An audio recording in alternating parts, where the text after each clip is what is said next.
Mapagpalang umaga po sa ating lahat. Welcome na muli sa ating pag-aaral sa umagang ito. Purihin ang Panginoon sa kanyang kabutihan, sa kanyang pagpapala na pinagkalooban niya na muli tayo ng panahon upang pag-aralan ng kanyang mga salita.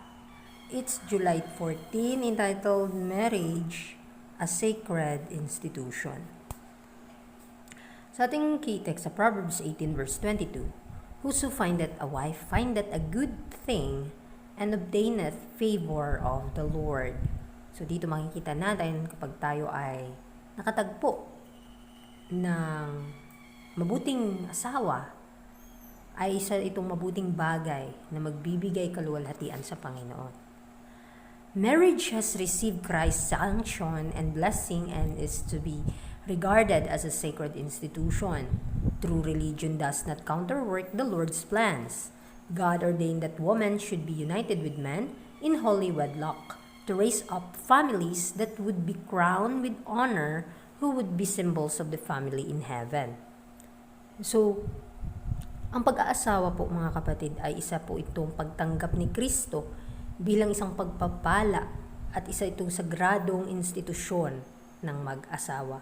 Dahil ang tunay na relihiyon, hindi ito isang pakikipag-counterwork sa plano ng Diyos, kundi pag-o-ordain din sa babae na makikipag-unite din siya sa lalaki, sa kanyang husband, na may banal na pakikipag-ugnay upang maitayo niya ang kanyang pamilya dito sa lupa na magbibigay honor and praises sa kanyang pamilya sa langit. Marriage, when joined with purity and holiness, truth and righteousness, is one of the greatest blessings ever given to the human family. So, ang pakikipag-asawa ay kinakailangan may kabanalan at may kadalisayan, katotohanan at katwiran ang maghahari sa pamilya. Dahil isa po itong dakilang pagpapala na pinagkalooban ng Panginoon sa pamilya ng tao. They can be pointed to the blooming flowers and the opening buds, the lofty trees and beautiful spires of grass, and taught that God made all this in 6 days and rested on the 7th day and hallowed it. So sa paglikha pa lang ng Panginoon sa mundo ay talagang kanya nang ipinagkaloob sa tao ang lahat ng bagay at higit sa lahat ang pakikipag-ugnayan ng Panginoon sa kanyang bayan. Ang pag-aasawa ay isa din po itong sagradong institusyon ng Panginoon na pinagkalooban sa atin. Dahil nilikha niya ang lahat ng bagay sa 6 na araw at nagpahinga siya sa 7 araw. The divine love emanating from Christ never destroy human love, but includes human love refined and purified. By it, human love is elevated and ennobled. Human love can never bear its precious fruit until it is united with the divine nature and trained to grow heavenward. So, ang dakilang pag-ibig na nanggagaling kay Kristo ay siyang nagbibigay kaluguran sa mga tao, ay hindi ito masisira ng pag-ibig ng tao. Ito ay kinakailangan na mapabanal at madalisay yung pag-ibig ng tao.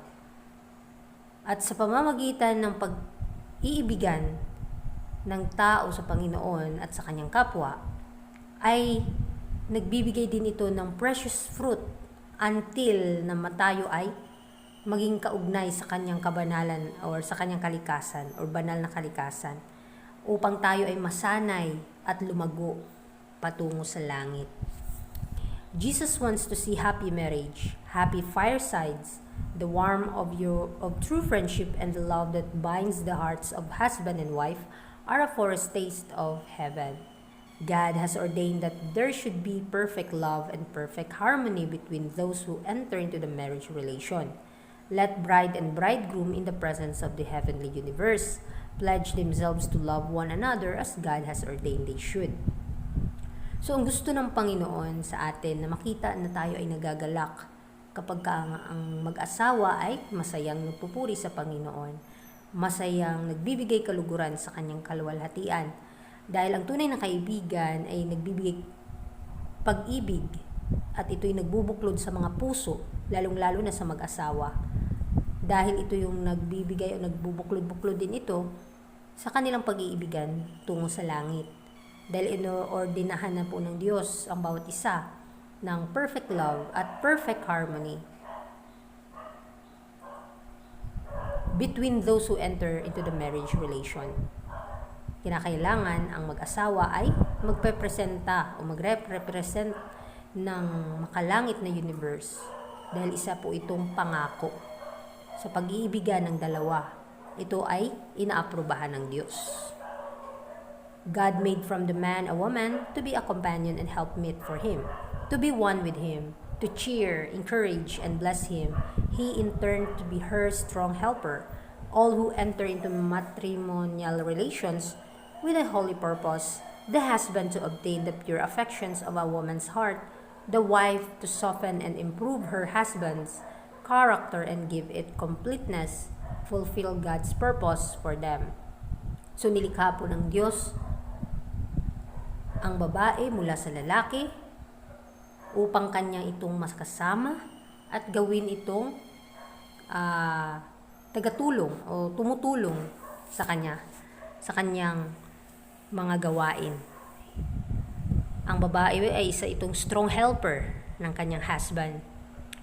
At kapag tayo ay pumasok na sa ganitong relationship, kinakailangan nating maipakita yung pure affections ng isang puso ng babae bilang isang asawa para ma-improve niya ang karakter ng kanyang asawa upang mapagbigay o maging kompleto tayo na ma-fulfill ang purpose ng Diyos sa atin. Christ came not to destroy this institution, but to restore it to its original sanctity and elevation. He came to restore the moral image of God in man, and he began his work by sanctioning the marriage relation.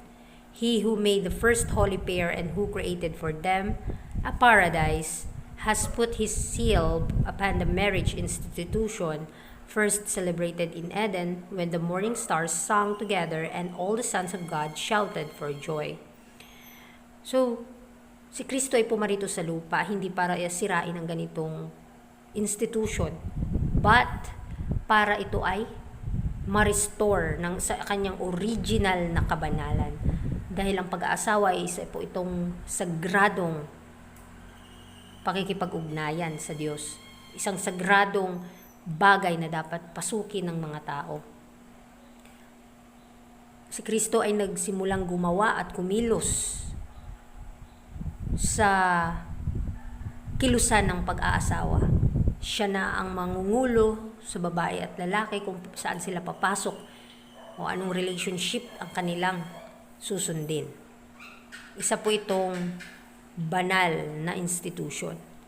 Gaya ng ginawa niya doon sa Garden of Eden, sina Adan at Eva, sila ay mga banal na mga mag-asawa. Sinelebrate po ito unang-una doon sa Garden of Eden until ngayon, mga kapatid. When the morning stars sang together and all the sons of God shouted for joy.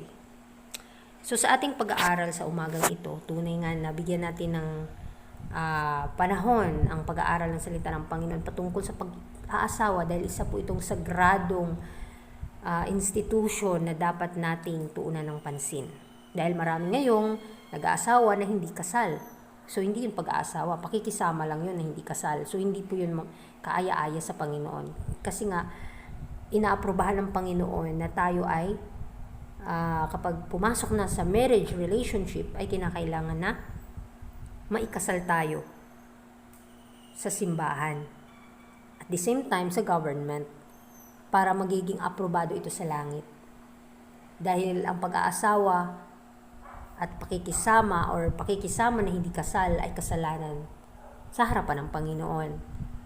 So kinakailangan na tuunan natin ng pansin anuman ang ating gagawin, lalong-lalo na sa pakikipag-ugnayan ng mag-asawa. Kaya muli, maraming salamat sa inyong pakikinig at purihin ng Panginoon. Magandang umaga sa ating lahat.